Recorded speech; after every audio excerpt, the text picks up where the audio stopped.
Mods, short for modifications, is new in-game content made by players or fans as opposed to developers.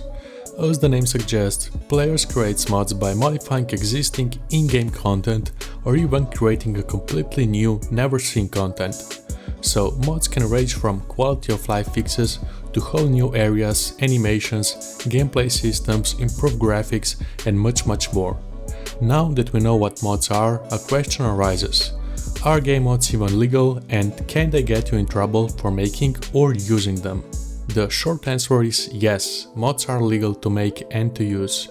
The longer answer is that there are still legal boundaries, such as terms and conditions, which you agree to if it's an online game, including not harassing players, not using cheats, and not working with other players.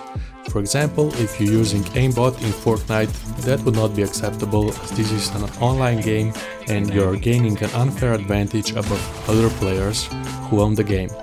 Same goes for racing games. If you use mods to gain money and unlock cars in online mode, you are boosting your progress and therefore cheating. Basically, the same thing happened with me in Forza Horizon 5 when I got banned from online. So yeah, it's important to distinguish between mods and cheats. Cheats give the advantage over other players in online, while mods enhance different aspects of game. Well, it's not necessarily to enhance the game.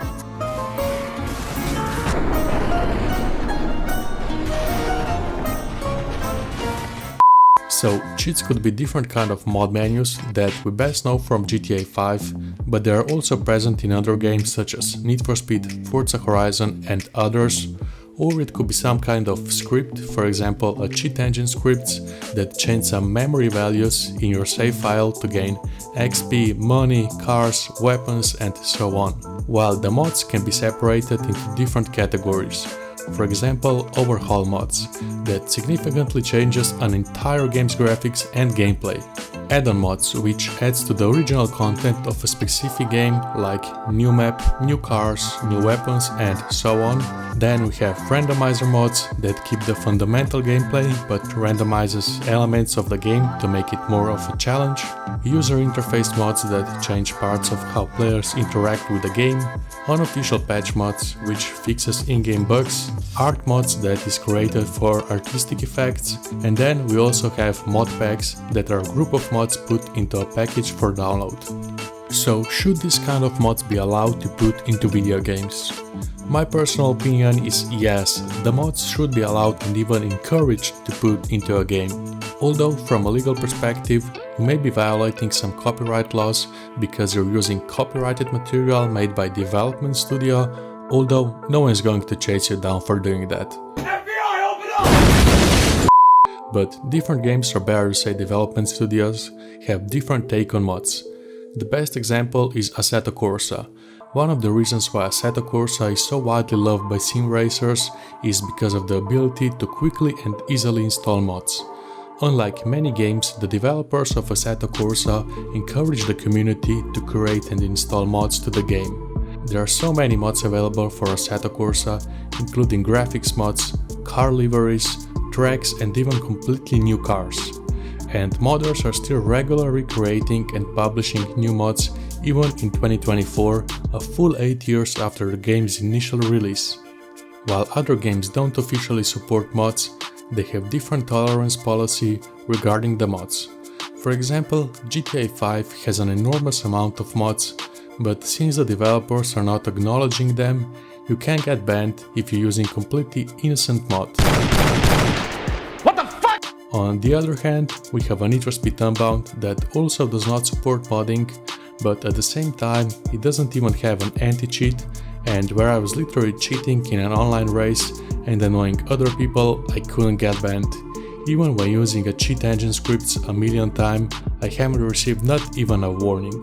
Another great example we have is a Payday 2 or Payday 3, where developers at Starbreeze Studio are approving some of the user-created mods as long as they don't amount to blatant cheating or negatively affect other players' experience.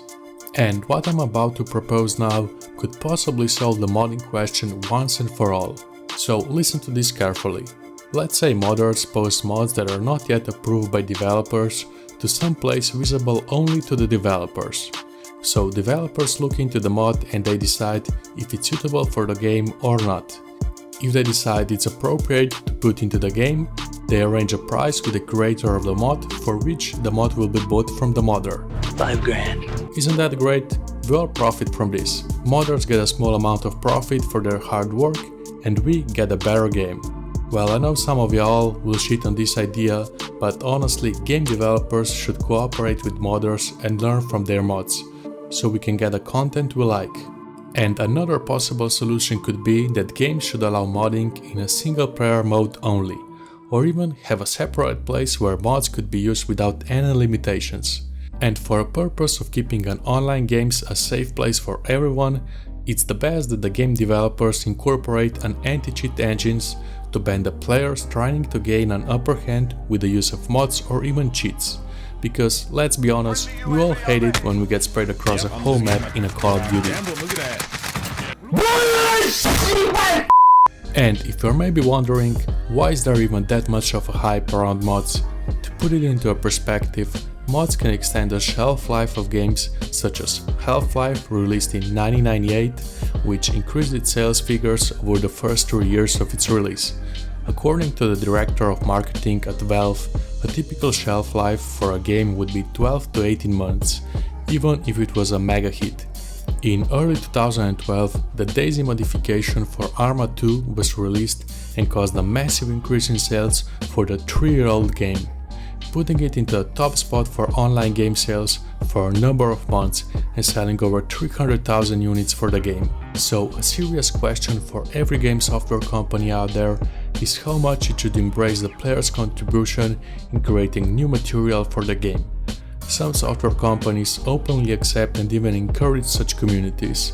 Others, though, have chosen to enclose their games in heavily policed, copyrighted or intellectual property regimes, and close down sites that they see as infringing their ownership of a game. Another example of a moddable game that crosses my mind is the Elder Scrolls V Skyrim, which actually has an official editor available for download from the developers, and therefore has many amazing mods such as the co-op functionality that was released long after the initial release of the game, thanks to a group of dedicated modders in the community. And what is your opinion about mods in video games? Are you for or against modding? As I already said, my opinion is that developers should work together with modders in creating a post-launch updates, and of course modders should be awarded for their work. But that's just my opinion. Drop yours down in the comments, and with that said, I'm going to end the video here. If you enjoyed it, smash that like button, don't forget to subscribe and share the video with your friends, and as always, have a great day and I will see you in the next one.